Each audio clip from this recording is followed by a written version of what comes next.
Bonne année à tous. J'espère que vos vacances et que le retour s'est bien passé.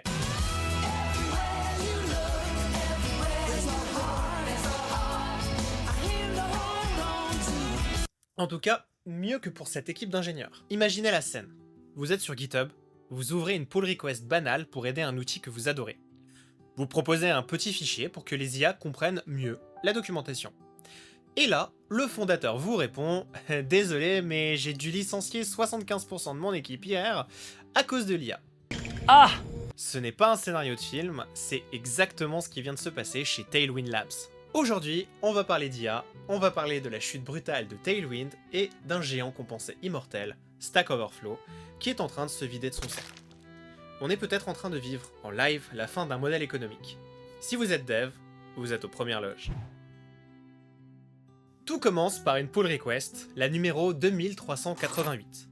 Un contributeur propose d'ajouter un fichier appelé llms.txt. Pour ceux qui ne connaissent pas, c'est le nouveau standard pour dire aux IA « Voici ma doc, elle est propre, mange-la et recrache-la à tes utilisateurs ». Bon ok, c'est pas super nouveau, mais le principe est assez simple. Un site web de documentation, c'est long et coûteux à parser par un LLM. Alors on crée plutôt un fichier Markdown, le fameux llms.txt, pour lui faciliter la tâche et réduire le nombre de tokens nécessaires. C'est là qu'Adam Moatan, le créateur de Tailwind, intervient. Il ferme la pull request. Pourquoi ? Parce que Tailwind ne vit pas d'amour et d'eau fraîche, ils vivent de la vente de Tailwind UI. Leur business model, c'est le clic.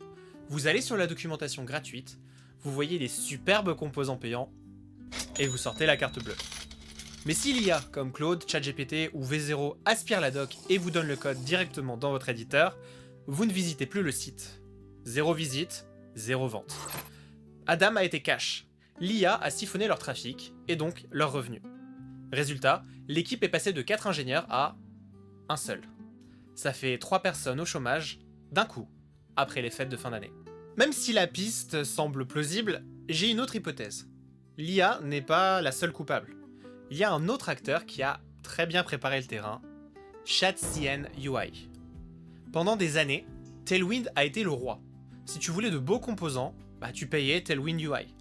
Mais ChatCN est arrivé avec un concept radical, copy-paste, don't install. La façon traditionnelle, c'est d'installer des dépendances, qui sont immuables et se comportent comme des boîtes noires. C'est le code que tu retrouves dans le dossier Node Modules. L'approche de ChatCN est de copier-coller le composant directement dans ton projet, à l'installation. Tu deviens ainsi seul maître à bord du code de ce composant. C'est gratuit, c'est open source, et c'est basé sur Tailwind. Ironique. C'est là que le piège s'est refermé. ChatCN a commoditisé le design. Il a rendu le haut de gamme gratuit. C'est exactement la même chose que si vous essayez de vendre des meubles Ikea alors qu'un mec à côté distribue les plans de fabrication gratuitement. Si j'étais Ikea, j'aurais un peu le seum.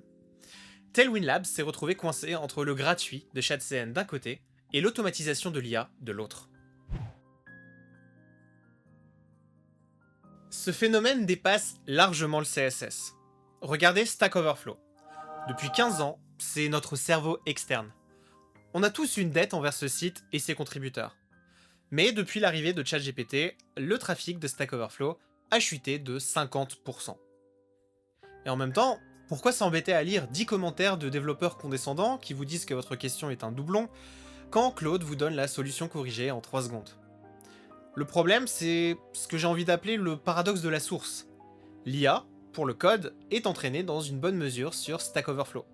Si on arrête de poster sur Stack Overflow parce qu'on utilise l'IA, l'IA n'aura plus rien de nouveau à apprendre.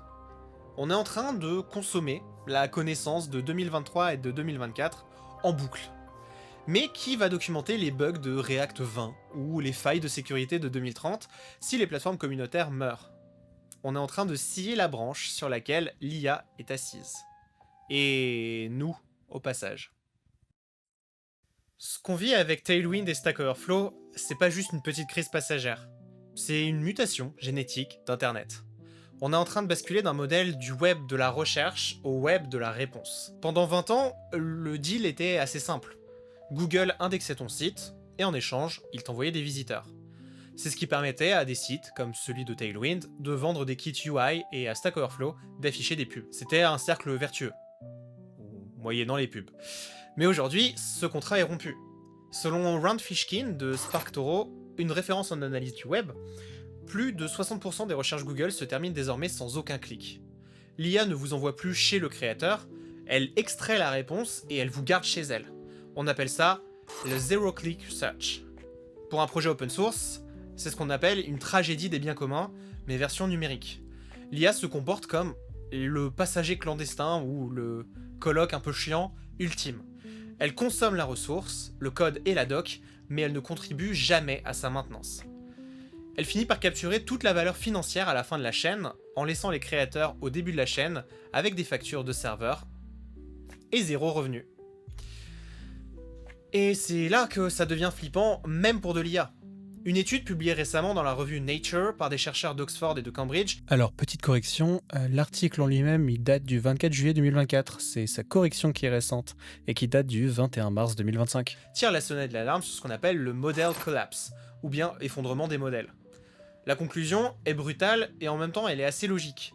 Si on arrête de nourrir les IA avec du contenu frais, humain et vérifié, comme ce qu'on trouve sur Stack Overflow, ou dans une doc mise à jour par un ingénieur, les IA commencent à s'auto-entraîner sur leurs propres erreurs. C'est l'effet photocopie d'une photocopie.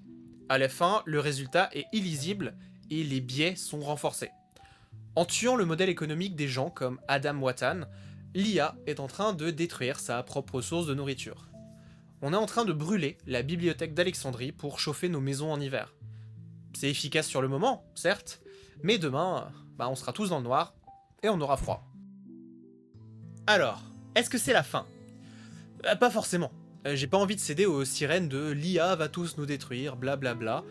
Mais on va devoir changer nos habitudes. Premièrement, on pourrait soutenir les créateurs. Si jamais vous utilisez un outil pro qui vous fait gagner des milliers d'euros, achetez une licence. Même si c'est open source. Soyez sympa. Petit 2, sortez de l'IDE. Continuez à aller sur les docs officiels, à lire les blogs des auteurs, à continuer à vous renseigner. Ne laissez pas l'IA être votre seul filtre. C'est aussi bon pour votre cerveau. Et petit 3, contribuez. Le savoir ne doit pas rester enfermé dans les serveurs d'OpenAI ou d'Anthropic. Le licenciement de 75% de l'équipe de Tailwind, c'est un signal d'alarme. L'IA nous rend plus rapide, c'est vrai. Je vais pas le nier, je m'en sers. Mais elle ne doit pas non plus nous rendre pauvres intellectuellement. Je suis assez curieux. Dites-moi en commentaire si vous avez déjà ressenti ce changement dans votre manière de bosser, et si vous allez encore sur Stack Overflow. Allez, sur ce, mangez un actionnaire, sauvez un développeur. Il me faudra un t-shirt de ça. C'était Alex de la chaîne Pastèque, et on se retrouve pour la prochaine vidéo. A plus.